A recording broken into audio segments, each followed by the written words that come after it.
요한일서 1장 7절과 8절 우리 함께 보십시다.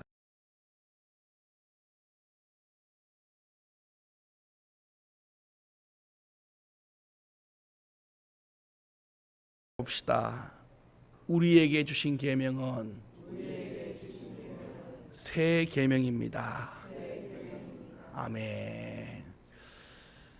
계명이라는 단어는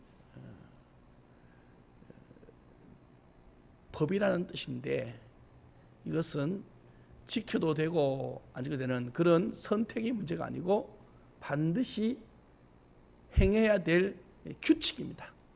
규칙. 그래서 계명이라는 말을 쓴다는 것은 이 안에 뭐가 있냐면은 단호한 이 법 집행자의 의지가 담겨져 있어요. 우리도 법이 있습니다. 이 법은 누구를 막론하고 다 지켜야 돼. 근데 세상은 그렇지 못한 것이 이제 불공평한 세상이죠. 있는 자나 권력자에게는 법이 솜방망이고 또 없는 자나 서민들에게는 이 법이 얼마나 지엄한지. 그래서 이것 때문에 이제 이 세상은 이 죄의 이 흐름 속에 있기 때문에 어쩔 수 없는 현상입니다. 그러나 하나님의 나라의 계명은 누구를 막론하고 그 안에 공통적으로 존중되어지고 공평합니다. 그러면서 주님이 오늘 요한을 통하여 우리에게 계명을 주셨다고 했어요. 계명. 이 계명 오늘 보십시오. 사랑하는 자들아, 내가 새 계명을 너에게 쓰는 것. 지금 요한이 이 편지를 쓰는데 이 편지는 이제 말하기를 새 계명을 쓰는데, 근데 엄밀히 따지면 이 새 계명은 새로운 것이 아니었고 예전부터 있었던 계명이다. 예전부터 있었던 계명. 이 계명은 여러분과 제가 아는 것처럼 좁게는 십계명을 말하고 넓게는 구약 전체를 말하는 거예요. 하나님의 말씀은 계명인데 두 가지의 성격의 계명이 하나는 율법적 계명, 율법적 계명. 이것은 뭐냐면은 다시 말해서 반드시 방금 말했던 반드시 지켜야 되지 안 지키면 제재가 가해지는 그런 규칙들과 법규들이. 그래서 안 지키면 거기에 따른 징벌적 제재가 가해집니다. 이제 또 한 가지 주님의 주신 계명은 사랑의 계명이 있습니다. 사랑의 계명. 이 계명은 은혜와 자비를 기초로 해서 우리에게 주신 계명으로서 이 계명은 안 지키면 어떻게 되느냐? 제재보다는 주님의 마음이 아파요. 그리고 중요한 것은 이 계명들은 안 지키면 안 지킬수록 우리가 마음이 아파요. 이거는 육체의 제재보다는 마음의 제재가 더 강한 그런 규칙이고 계명들입니다. 지금 요한이 말하고 싶은 것은 구약부터 있었던 계명인데 지금 내가 쓴 새 계명 할 때 이 계명의 성격을 말하는 거예요. 지금 구약적인 예전에 내가 있었던 계명이다라고 할 때 이 옛 계명은 바로 말하는 율법적 계명을 얘기한 거고, 지금 내가 쓰고 있는 계명은 새 계명이다 할 때 이 새 계명은 바로 이 사랑의 계명을 말하는 겁니다. 그래서 여러분 기억하십니까? 한 율법학자라는 말은 법을 해석하고 법에 대한 일을 하는 사람입니다. 율법이라는 사람. 율법학자가 예수님께 와서 물어요. 선생님, 어느 법이 제일 큰 법입니까?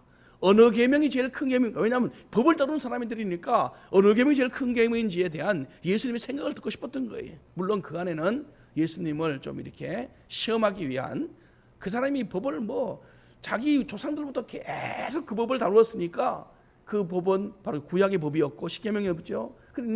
그리고 또 자기가 지금 그 일을 종사하고 있으니 어느 계명이 큰 계명인지는 스스로 자기들끼리 이미 자기들 속에서 전통 속에서 이미 확정되어진 것이 있어요. 그러니까 예수께서 뭐라 하는가 한번 들어보고 싶은 거예요. 우리가 대대로 생각했던 그런 중요한 계명을 말씀하는가, 아니면은 엉뚱한 얘기하는가. 그래서 엉뚱한 얘기하면은 걸고 넘어지려고. 그때 예수님께서 딱 요약을 하잖아요. 크고 첫째 되는 계명은 내 하나님을 사랑하라. 그리고 이와 같이 둘째 계명이 있으니 그것은 내 이웃을 내 몸같이 사랑하라. 지금 앞에서 말하는 옛 계명, 지금 이 율법학자가 준비하고 주민했던 것은 옛 계명 중에서의 어떤 한 계명을 얘기할 줄 알았는데, 예수님께서 말씀하신 계명은 옛 계명을 전부 통틀어서 새롭게 신약에 와서 새로운 계명을 주님 만들었는데, 이 계명은 새로운 계명이 아니고 원래 있었던 계명을 예수님께서 사랑이라는 계명으로 율법적 계명을요 완성시켜 줘버려요. 우리 한번 성경 한번 찾아보고 오늘 본문을 보면 이 구절이 여러분의 마음에 확실하게 깨닫게 됩니다. 자, 같이 한번 찾아보겠습니다. 로마서 13장 10절 말씀입니다. 계명에 대한 주님의 완전한 생각입니다. 자, 로마서 13장 10절입니다. 같이 한번 읽어보겠습니다. 다 같이 시작.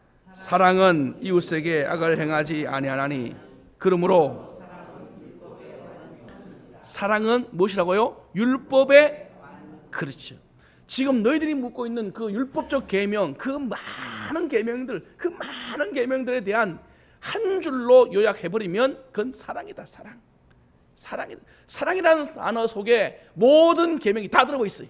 여러분과 제가 사랑하기만 하면요, 여러분은 모든 계명을 다 지켜버리는 거예요. 지금 하나님을 사랑하는 것으로 여러분과 저는 10계명을 여러분 한번 성경책 한번 펴보세요. 자, 펴보십시다. 10계명 제1계명부터 제4명까지 여러분 성경책에 제일 앞에나 제일 뒤에나 늘 우리의 이 익숙한 성경 구절 찾을 것도 없이 성경책 펴면 바로 있는 거잖아요. 자, 보십시오. 1계명 보세요. 너는 나 외에 다른 신을 내게 두지 말지라. 하나님 사랑하면 이거 지켜 못 지켜요? 크게 대답해 줘야 돼. 하나님을 사랑하면 하나님 외에 다른 신을 사랑해야 안 해요? 아니, 내가 남편 사랑하는데 남의 남자 사랑할 리가 없지.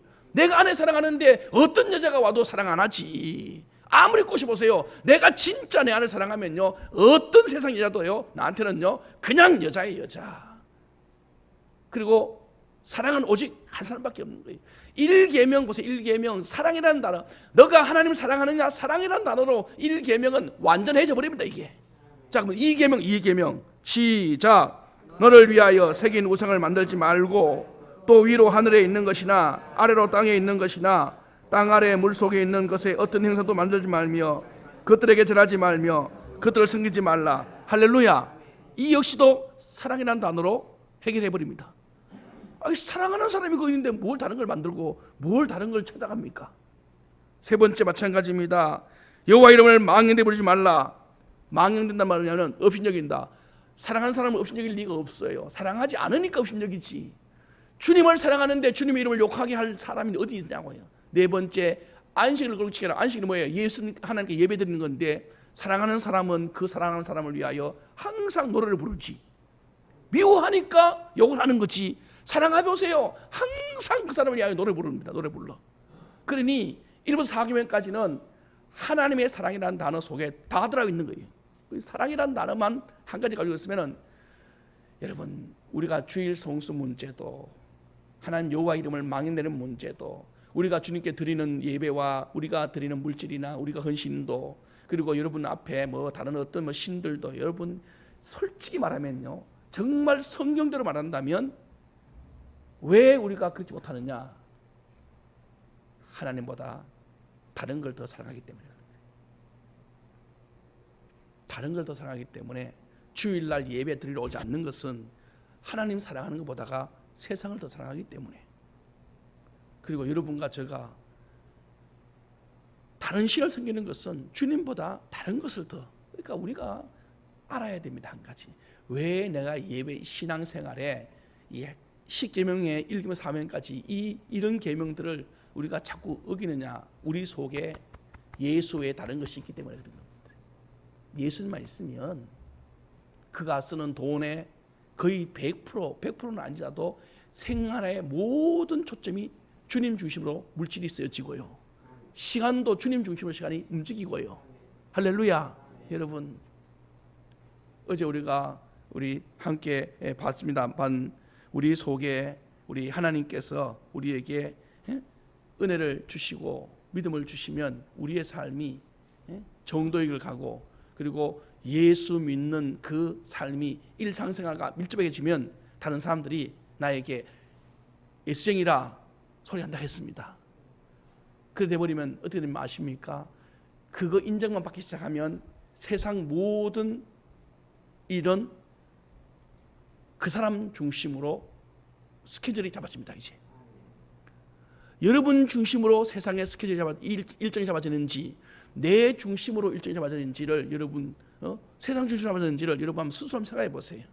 제가 어제 말씀드렸지 않습니까? 그 부서에서 회식을 하든지 단합을 하든지 할 때 과장 스케줄 안 잡아요. 과장 스케줄, 부장님 스케줄 안 잡습니다. 누구 스케줄 잡는 누구 중심으로 잡았어요? 믿는 자 중심으로 잡아요. 믿는 자 중심으로. 그 사람은 주일날 휴가 다 노니까 그 사람한테 맞추기 위해서는 토요일날 가야 된다. 그럼 다른 사람들은 가만히 있습니까? 토요일날 뭐 집안에 일도 있고 뭐도 있고 할 때 대부분 부장님이 그걸 말하더라네요. 다 취소해. 그리고 전부 다 모든 일정은 저 김대리에게 다 맞춰. 김대리가 그 집에 그 회사에 그 부서에 기준이에요. 기준. 어떤 여러분들이 삶의 세상에 가서 기준 되기를 축복합니다. 제가 이런 분 만나면요 얼마나 행복한지 몰라요. 여러분들이 기준 돼버려요. 비록 직급은 낮고 우리가 약하지만은 하나님의 이름으로 여러분과 제가 나가고 하나님 중심으로 살면요 세상은 여러분과 저에게 맞추게 돼 있어요. 우리가 어설프게 하고 하니까 우리가 세상에 끌려가면 세상 스케줄에 맞춰야 됩니다. 그런요 전부 다 죄악으로 가는 그런 모습이에요. 그런데 어떤 분은요 그 사람 때문에 우리 이번에 회식은 토요일입니다. 이번에 우리 어디 가는 것은 술집이 아니고 커피숍입니다. 왜? 그 사람은 술 안 먹으니까. 그러니까 그 사람한테 맞추는 거예요. 이 사람한테. 이 사람은 얼마나 편한지 몰라. 자기가 일상이 자기 기준이 그 부서에 그 사람이 기준이에요. 뭐든지 뭔 일할 때마다 그 사람이 기준이에요. 말은 하지 않지만 영적으로 볼 때는요 그 사람이 그곳의 대장이라 이 말입니다. 여러분들이 집안이든지 사회든지 어디 가든지 간에 여러분이 일단 그 속에 속해 있으면 여러분들이 기준 되시기를 축복합니다.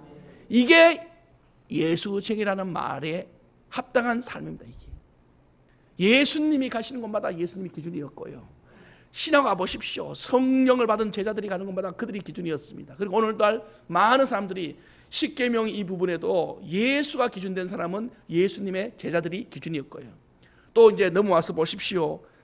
5계명부터 10계명까지 보십시오. 성경 다시 보십시오. 내 부모를 공경하라. 사랑만 있으면 부모 사랑이 있으면 공경합니까 안 합니까? 여러분 사랑이 없어서 공경 안 하지 사랑해보세요. 부모 사랑해보세요. 살인하지 말라. 그 사람을 사랑하면 살인할 수가 없어요.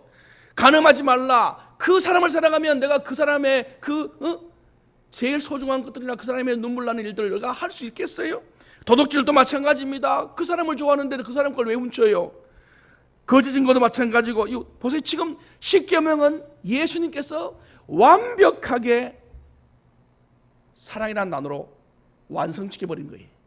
지금 요한이 하고 싶은 얘기는 그겁니다. 너희들이 옛 계명 많이 했지만 그 계명은 사실은 있었던 건데 그걸 형식 이름은 계명이라 하지만은 그 계명의 형식은 그대로 있을 수 있어요. 그리고 내용도 그대로 있을 수도 있어요. 그런데 중요한 것은 그 계명을 표현해내는 방식, 그 계명을 여러분과 제가 나타내는 그 모양, 이게 새롭게 바뀐 거 이제. 그때는 모세 율법을 통하여서 모세가 율법을 통하여서 우리에게 선포하였고 그것은 곧 방금 말한 대로 율법적 제재가 가해지는 계명이었지만 신약에 오면 이 계명들은 예수를 통하여서 사랑과 은혜로 표현되어졌고 그리고 이것은 우리에게 주의 자비하심으로 우리에게 주신 선물이 되어버렸어요. 그래서는 우리 이걸 그러니까 구약의 유대 나라 사람들은 구약 사람들 아닙니까? 그 사람들이 하나님 말씀에 계명 지키는 거 보면요 생명을 걸고 지킵니다. 왜? 율법적 제재가 가해지니까. 근데 신약에 온 여러분과 저는요 하나님의 계명을요 솔직히 말해서 좀 우습게 얘기해요. 우습게 뭐 지켜도 되고 안식일을 지켜라. 우리는 주일이죠. 주일 성수하라. 예전 같으면 유대나라 사람들은 안식일 안 지키면 그냥 그 자리에서 그냥 돌 맞아 죽여버린다. 그 사람들은 간음하지 말라. 간음하면 그냥 그 자리에서 그냥 돌 맞아 죽여버립니다. 그냥. 그런데 신약에 와서 우리는 뭐 간음하고 주일 성수 안 지키고 우리가 뭐 죄를 십계명을 우리가 밥 먹듯이 우리가 막 어기고 그래도 뭐 돌 맞는 일이 없고 누가 뭘 하는 일이 없고 하나님도 와서 뭐 그것 때문에 막 천둥 번개를 쳐갖고 이쪽은 마른 땅인데 이쪽에는 비 오게 하는 그런 주님은 아니시고, 그러니 우리 볼 때는 계명이 얼마나 우습게 보고 시원찮게 보이겠습니까? 그런데 중요한 것은 지키는 자에게 마음의 축복과 영의 축복을 주십니다. 그리고 이것은 어디까지 연결되느냐? 이게 흘러 넘치면 육체적인 축복까지 이어집니다. 하나님의 복은 여러분과 제가 하나님께 복 받았다라고 말할 때 이 복에 받는 순서가 있어요. 순서가. 여러분 이제 요한 우리가 1, 2, 3서를 볼 건데 우리 한번 요한 3서를 보십시다. 한 장 넘겨 보세요. 우리가 이제 앞으로 볼 내용이지만은 요한 3서를 보십시오. 요한 3서 2절입니다. 요한 3서 2절. 복 받는 순서를 요한이 적어놨어요. 자, 다 같이 시작.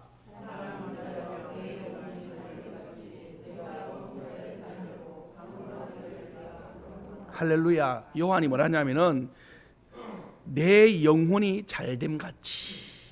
이게 전제 조건이 뭐냐면 영혼이 잘 돼야 됩니다. 영혼. 그 다음에 뭐냐면 범사가 잘 된다. 이게 뭐 범사가 잘 된다는 것은 이거 뭐 마음의 평강. 그 다음에 뭐가 될 되고요? 강건하기를. 강건이 뭐 육체입니다. 육체. 그러니까 여러분과 제가 보세요. 영이 먼저 주님으로부터 복을 받고 그 다음에 마음의 평강이 있고 그 다음에 건강이 이루어집니다. 이게 하나님으로부터 받는 축복의 순서입니다. 순서. 그러니까 여러분들이 이 땅에 사는 동안에 지금 여러분이 복 받고 있다는 증거가 뭐냐 하면은 벌써 여러분들은 기초복을 받고 있는 거예요. 여러분의 영이 천국의 주와 함께 이룰 줄로 믿습니다. 내 영이 주님으로부터 인도받고 있는 거예요. 오늘 성령의 은사를 나에게 채우사 196장 찬송하면서 성령의 은사 이미 나한테 왔어 이게. 그래서 내 영이 벌써 주님과 동행한다고요. 그 여러분과 저는 벌써 삶에 이 복의 기초돌이 다 다져진 거예요. 그 후에 이제 주님이 내 영이 평안해지면요 하나님이 나와 함께 일하시니 내 하는 모든 일들이 몇 번 말씀드렸지 않습니까? 무슨 일을 만나도 우리의 일은요 안 되는 게 아니고 따라합니다. 되고 있습니다. 믿습니까? 되고 있는 거예요. 그게 되고 있는 겁니다. 되고 있는 거. 터널을 뚫는 공사 현장을 제가 한번 유심히 본 적이 있습니다. 갔더니만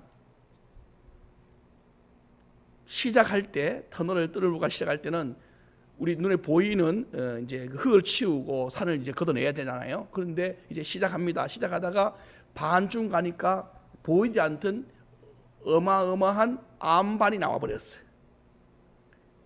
그러니까 그 현장에 있는 사람이 말하는 거예요. 그 현장 사람이 암반이 나오면 우리 같으면은 아이고 저 암반 어떻게 뚫고 아이고 이제 끝났네 하지만은 그 사람은 반을 뚫었는데 암반이 나왔다 하면은 저 암반을 뚫고 나가면 따라합니다.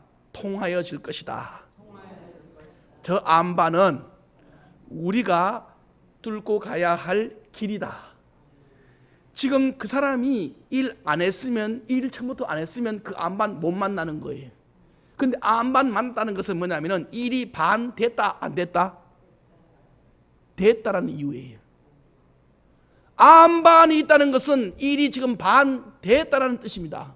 그 공사장의 그 감독관이 하신 말씀이었어요. 제가 그 말을 듣고 이야 이 사람들은 참 이 삶 속에 그 사람들의 경험이 얼마나 많겠습니까?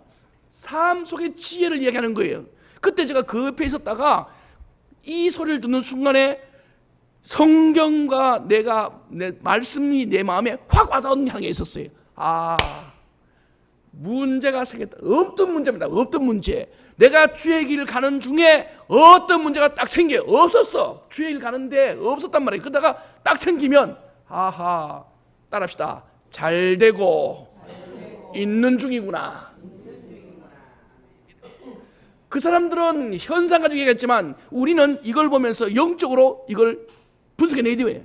그때 제가 믿는 중에 문제가 뻥 터지면 잘 되고 있는 것이라. 이게 그것만 뚫으면 길이 통할 것이다. 그리고 난 다음에 하는 말이 인부들에게, 저거 앞으로 열흘 동안, 남보기에 열흘 동안은 힘들어 일이 진행 안 되는 것처럼 보여요. 왜냐하면 하루에 요만큼밖에 못 뚫으니까. 그런데요, 그 열흘이 그들에게 있어서는 그 길을 뚫어내는 시간적인 능력에 필요한 것이었어요.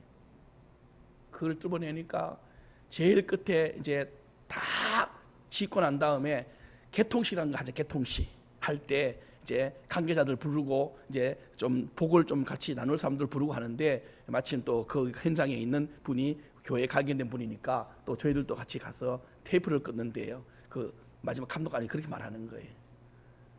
이 길을 뚫기 위해서 우리 현장의 인부들하고 6개월을 싸웠는데 감사하게도 마침내 이렇게 통하고 나니 얼마나 기쁜지, 이런 기쁨 때문에 다음 또 우리 길을 뚫을 힘을 얻습니다. 그 감독관이라는 그 집사님인데, 그분이 벌써 자기는 오랜 경험을 통하여 일의 일머리를 아는 겁니다. 일머리. 저 여러분들에게 이 영적인 성령이 하시는 일머리를 깨닫기를 축복합니다. 그러니까 우리는 이렇게 말합니다. 믿음 생활하다가 문제가 딱 터지면요, 아이고 여기서 끝난다. 여러분, 만약에 그 공사장의 그 집사님이, 그 감독관이 그런 문제를 만났을 때 겁났으면 그 사람은 한 번도 그 턴을 못 들어봤을 겁니다. 한 번도 못 들어봤어요, 그 사람은. 그런데 그런 말이에요. 우리는 항상 이런 문제는 언제나 있는 줄 알고 만나는 순간에 이렇게 말합니다. 이야, 이제 거의 막바지까지 왔구나. 그게 절망이 아니고요, 소망의 징표로 보아버린 거예요. 우리 신앙이, 내 영혼이 주님과 함께 있다는 사실 자체만으로 우리는요, 어떤 문제를 만나든지 소망의 징표를 가지기를 축복합니다. 이거예요. 이게 요한이 원하는, 이게 여러분과 제가, 그래서 내 영혼이 잘됨 같이 그 다음에 범사가, 그러니 마음의 평강이 있는 거예요. 세상 사람들은 하기 전에도 걱정한다 했잖아요. 하면서 걱정한다 했잖아요. 해놓고 걱정한다 했잖아요. 근데 우리는요, 안 그래요. 여러분 속에 이걸 지워야 돼. 이 생각을 지워내야 됩니다. 그래야 여러분과 제가 이 영이 강건해지고 마음의 평강이 있고 육체가 넘치는 이 축복을, 3단계 축복을 그대로 맞더라요. 근데 우리는 영에 대한 개념이 없고 마음의 평강도 없고 오로지 뭐냐면 보이는 축복이 없으면 우리는 끝이야. 그러니까 육만 자꾸, 육의 쾌락만, 육의 열매만 자꾸 따먹으려고 하는데, 아무리 육을 많이 따먹어도 여러분 보십시오. 지금 전 세계에서 우리 보기에 화려한 스포트라이트를 받는 그 많은 지도자들과 그 유명인들이요, 어느 날 펑펑 우리 보기에 그런 끔찍한 소식들을 막 전해와요. 우리 볼 때는 여러분 합니다. 우리는 전 TV 보면서 그런 말이에요. 저 사람이 뭐가 부족해서 저렇게 할까? 우리 여러분 그런 생각 안 합니까? 뭐가 부족해서 사람 저렇게 인생을 마감하냐? 저 젊은 나이에 뭐 걱정이 있었어? 그 사람이 돈이 없냐, 인기가 없냐, 권력이 없냐, 뭐 영예가 없냐, 그 미모가 없냐. 우리는 얼마든지 그런 얘기할 수 있어요. 근데 그 사람한테 없는 게 있잖아요. 없는 게. 육은 넘쳐도요, 육 안에 들어가는 마음부터 볼 삶에 이게 하면 문제가 생긴 거예요. 사랑이라는 단어가 우리로 하여금 성령의 은혜를 깨닫게 하십니다. 오늘 하루 여러분 지나는 동안에 여러분이 신경 써야 하고 최고로 준비해야 될 것은 뭐냐면, 먼저 우리가 하나님으로부터 영의 축복과 영의 인도를 받기를 축복합니다. 그래서 성령의 사람은 영의 사람입니다. 영의 사람. 이걸 신경을 써야 돼요. 계속.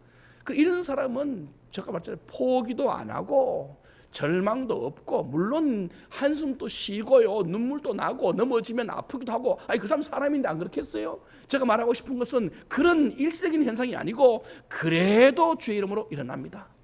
이래서 결론적으로는 하나님 앞에서 이 사람을 이길 자가 없어요. 세상 사람들이 못 이깁니다.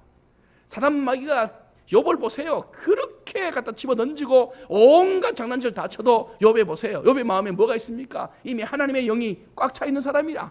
그러니 그가 하는 말이에요. 멋진 말 아닙니까? 물론 그가 욥을 읽다 보면은요, 내 생일을 내가 태어난 것이 이렇게 아프냐, 우리 부모가 날 낳은 것이 이렇게 고속이냐, 심지어 막 저주한다는 말도 해요. 그거는 그의 일적인 현상이고, 그의 심령 속에 깊은 속에는 뭐냐면은 나는 주님을 원망하지 아니하고 주님이 나와 함께 하심에 대하여 나는 길을 가겠다, 이 뜻입니다. 오늘 요한이 우리에게 준 계명이 바로 이 사랑의 계명. 이 사랑의 계명은 완성된 계명이에요. 여러분, 사랑이란 단어로서 모든 세상을 풀 수 있어요. 주님이 만드신 기관이 두 가지겠죠. 두 가지. 정부, 주님이 정부를 만들지 않았어요. 정부는, 나라는 백성들이 원해서 만들었어요. 원해서. 주님께서 만든 기관은 에덴 동산을 만들어 놓고 아담과 하와에게 준 축복이었어요. 가정. 신약이 오면 오순절날 마가다락방에서 성령이 임하면서 교회. 그러니까 구약에는 가정이고 신약에는 교회예요. 두 가지를 주님이 만드셨어요. 친히. 나머지 것들은 인간들의 지혜와 물론 하나님의 허용하심이지요. 그래서 그것이 가정이 모여서 사회가 되고 사회가 모여서 민족이 되고 나라가 되고 그렇게 했어요. 그러나 하나님께서는 처음부터 만들 때 뭐로 시작했냐? 가정이나 교회나 둘 다 똑같이 다스려는 원리가 하나 있어요. 그게 무슨 원리인지 아시죠? 사랑이라는 원리입니다. 사랑. 가정도 사랑이라는 원리로 다스려져야 되고, 교회도 마찬가지예요. 교회는 어떤 힘과 어떤 능력과 어떤 물질의 유무 때문에 다스리는 나라가 아니고, 교회는 사랑으로 다스리지. 그래서 누구든지 교회는 올 수 있고 누구든지 교회 와서는 은혜를 받을 수가 있습니다. 여러분과 제가 사랑으로서 우리 교회를 만들어가고 인도해 가기를 같이 노력하십시다. 사랑이다, 사랑. 요한이 지금 하고 싶은 얘기는 바로 이거예요. 옛날부터 있었던 것이 새로운 것이 아니란다. 그런데 뭐 말하냐면은, 자 다시 한번 보실래요? 이제 2장 7절 하는 말이, 사랑하는 자들아, 내가 새 계명을 너에게 쓰는 것은, 그것은 옛 계명부터 옛날부터 있었던 계명인데 그건 너희들이 들은 바고, 8절에 보면은 다시 내가 너희에게 새 계명을 쓰노니, 분명히 7절에는 새 계명은 옛 계명이라고 했는데 다시 내가 너에게 새 계명을 쓴대요. 그러니까 우리가 모를 때는 7절과 8절이 뭔가 좀 이게 모순되지 않을까 싶은데, 그게 아니라 그가 지금 하고 싶은 얘기는 7절에 말하는 계명은, 내가 말하고 있는 이 계명은 사랑의 계명인데, 이 계명은 옛날부터 있었던 계명인데, 그런데 8절에 보면은 이 새 계명은 드디어 너희에게 쓰는 이 새 계명을 쓰노니 할 때, 이 새 계명 다시란 말을 뭐로 갖다 붙여야 되냐? 그럼에도 불구하고라는 말을 옆에다가 써놓으세요, 여러분. 그럼에도 불구하고라는 말로 바꿔놓으면 말이 자연스럽게, 이게 뜻이 그 뜻이에요. 이게 그럼에도 불구하고. 자, 한번 같이 한번 읽어보실래요? 7절과 8절을 그럼에도 불구하고 한번 읽어보시죠. 그거 넣고 읽어보란 말이에요. 다시는 빼고. 시작. 사랑하는 자들아, 내가 새 계명을 너희에게 쓰는 것이 아니라 너희가 처음부터 가진 옛 계명이니, 이 옛 계명은 너희가 들은 바 말씀이거니와 그럼에도 불구하고 내가 너희에게 새 계명을 쓰노니. 아멘. 이런 뜻이에요. 그럼에도 불구하고 내가 새 계명을 라고 쓰는 것은 왜 그러냐 하면은, 그에게와 너희에게도 참된 것이라 할 때, 이 그에게 할 때 이 그는 예수 그리스도께도 너희에게도 하는 것은 제자들에게도 참된 것이라. 계명의 실제성이 뭐죠? 계명의 이 실천성. 그 다음에 그 말이 그 뒤에 나와요. 이는 어둠이 지나가고 참빛이 벌써 비침이니라. 이 말은 뭐냐면은 실제로 계명이 와버렸어. 그러니까 이 참 계명, 새 계명의 완전체가 누구시냐? 예수 그리스도예요. 이걸 성경에 또 다른 구절에는 이렇게 말합니다. 여러분 한번 로마서 10장 4절 보세요. 로마서 10장 4절. 성경 곳곳에는 우리의 질문에 답을 말씀하시는 것이 참 많습니다. 자, 로마서 10장 4절에 한 번 더 가서 한 번 더 읽어보십시다. 시작. 그리스도는 모든 믿는 자에게, 할렐루야. 보세요. 그리스도는 앞뒤를 다 빼고 제일 끝에, 예수님은 누구라고요? 율법의 마치 뭐예요? 율법의 완성이다. 예수님은 율법의 완성이다. 이게 바로 뭐냐면은 어둠이 지나고 참빛이 벌써 비침이라는 말하고 똑같은 말이에요 이게. 그러니까 지금 요한이 쓰고 싶은 것은 옛날 구약의 계명, 그 계명은 모세를 통하여 우리에게 준 그런 계명인데, 이 계명이 신약에 오면서 그때 그 계명은 그림자 계명, 다시 말해서 예표로서의 계명이지만은 이제 신약이 오면 참 계명에 완성시키는 분이 오셨는데, 그분이 예수님이고, 그분이 오셔서 우리에게 어두움을 물러가게 하고 빛을 비춰 주셨다. 그래서 요한은 예수 그리스도를 지금 드러내고 있는 거예요. 지금 그분만 따라가자. 그분만. 오늘 여러분, 예수님은 오늘도 여러분과 저에게 모든 징벌, 율법은 징벌이라 했어요. 심판이라고 했고요. 그리고 징계라고 하고요. 이 모든 것들을 다 통합식으로 다 묶어서 우리에게 가지고 오시면서 그거를 성격을 바꿔주는 거예요. 예전에는 해초리였는데 이제는 사랑이라는 단어를 가지고 와서 품어주시는 거예요. 그래서 우리를 한없이 사랑해 주시니. 근데 이 사랑이라는 단어를 여러분과 제가 많이 깨달으면 순종이 되는데, 적당히 깨달으면 이용이 됩니다. 이게 여러분 자녀들하고 똑같아요. 많이 깨달으면 순종이 됩니다. 이건 언제나 여러분 같은 사람들이, 여러분들이 나이가 많이 먹으면 부모에 대한 사랑이 많이 깨달아져요. 그러면 부모님 뭔 말, 지나간 말 한마디 해도 순종해. 그런데 적당히 깨달으면 요걸 이용해 먹어요. 여기 누구냐? 우리 젊은 아이들이. 여러분의 자녀들 중에 할머니, 할아버지, 엄마, 아빠가 날 안 때리는 거, 그리고 이렇게 하면 안 되는 거 적당하게 이용해 먹어. 사랑을 이용해 먹어. 아무리 내가 나쁘지 해도 못 쫓아낸다는 걸 알아 얘들이. 그러니 적당하게, 그리고 적당한 눈물을 흘리면서 어머니, 아버지, 할아버지, 할머니의 마음을 조금 자극시켜주면은 그냥 무야무야 넘어가잖아요. 이렇게 해서 사랑을 이용해 먹는 거예요. 여러분, 인간은 아주 간사해서 사랑할수록 이용해 먹는 그런 특성이 있습니다. 그래서 참 채찍과 당근은 참 이게 쓰는 이 구분선이 애매모호할 만큼 아주 이게 경계선이 아주 밀접합니다. 너무 때리도 안 되고 또 너무 잘해줘도 안 돼요.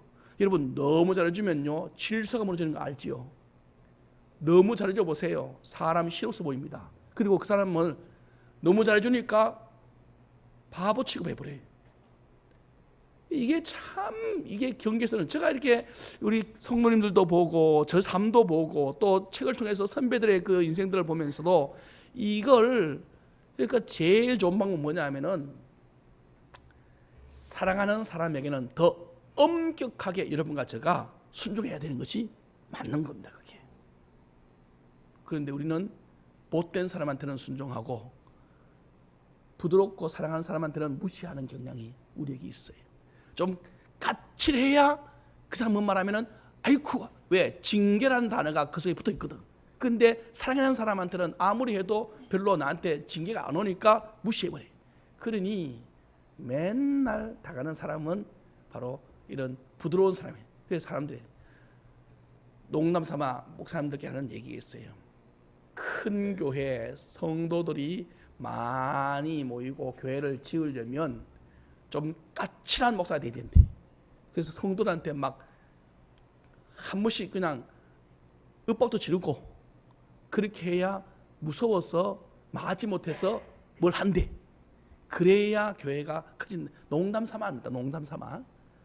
그래서 그런 말을 하면서 지나가는데 저는 그 말에 그렇게 썩 동의를 하지 않습니다만은, 여러분, 여러분의 하나님이 어떤 하나님입니까? 우리가 그냥 무시해도 지나갈 하나님입니까? 그 말씀에 그냥 내가 그냥 농담처럼 여겨도 될 하나님입니까? 아니에요. 구약이나 신약이나 그 하나님은 동일한 하나님이고, 그때 징계하셨던 그 하나님은 오늘 우리에게는 사랑으로 오신 하나님이, 그런데 때려야 말을 듣는 구약의 사람들처럼 오늘 여러분과 제가 이렇게 삽니까? 여러분, 그렇게 하면 안 돼. 그건 하나님의 마음을 몰라도 너무 모르는 거예요. 괜찮다는 거예요. 적당히 죄를 지어도. 여러분, 그거요, 사단이 여러분과 저에게 복을 뺏어가는, 우리를 현혹시키는 이론들입니다. 그러면 안 돼. 무슨 말이 떨어지면 마치 이걸 안 하면 구약의 사람들이 생각하는 그런 생각 같은 마음을 가질 때 이거 안 하면 큰일 날 일이다. 큰일 날 일이다. 이렇게 생각하면서 여러분이 만약에 주의 사랑에 받아들여서 반응하고 순종해 보십시오.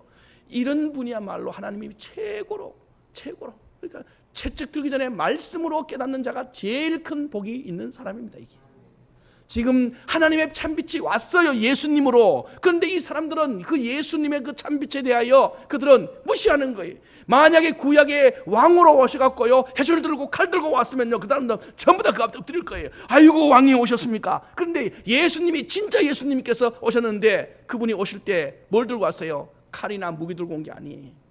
사랑으로 오셨어요. 그런데 그 사랑은 그들에게는 위협적이지 못해. 그러니 무시해버리는 거예요. 별로 그 사람 말 안 들어도 된다라는 이런 의식이 그 속에 숨어 있는 거예요. 그러니 그 사람들의 삶이 어떻게 돼요? 주의 계명의 말씀은 지키는 자에게는 복이 있습니다. 이 시대에 우리가 너무 교회를요, 하나님을 편하게, 하나님의 말씀은 하늘과 땅을 진동시키는 위엄과 존엄이 무한하신 분이심을 믿으시기를 축복합니다. 무슨 말씀하면 이걸 안 지키면 내가 막 두려웠어, 그런 마음도 있어야 돼, 내 속에. 그래야 내 안에 경외심이라는 것이 올라와요. 그러면 그 빛이 나한테 비칠 때 이 빛에 대한 고마움과 감사가 극대화되지요. 그러니 당연히 이런 사람은 주의 나라를 위하여 무엇라도 할 수 있고 무슨 일이든지 감사로 해내는 거지. 요한은 지금 우리에게 말하는 거예요. 지금 요한의 머릿속에는 한 가지 딱 있어요. 요한 1서를 쓰는 목적 중에 한 가지가 바로 이단들을 경계하는 것이고 그들의 믿음을 키우는 것입니다. 그럴 때 너희들이 세상의 그 군왕들은 무서워하면서 하나님의 그 존엄성과 하나님의 위엄에 대해서는, 참빛이 오신 예수님에 대해서는 그렇게 너희들이 그냥 무시하느냐? 그러면서 하나님께로 다시 붙으라고. 그리고 그 빛이 오셨으니까 너희들 그 어두움에 있는 사람들을 다 청산하라. 그렇지 않으면 너희들의 삶에 복이 없다라는 것을 지금 계속 역설적으로 지금 이야기하고 있는 겁니다. 말씀을 맺읍시다. 이 사랑의 빛은 비춰졌는데 이 비춤은 일시적인 한순간의 빛이 아니고 지금도 우리에게 비춰지는 영원성을 가지고 있는 빛입니다. 이게 이 빛은 어디까지 가느냐? 이 땅에만 아니라 하나님의 나라 갈 때까지, 하나님 나라에 들어가서도 이 빛은 비춰주고 있습니다. 이제 할렐루야.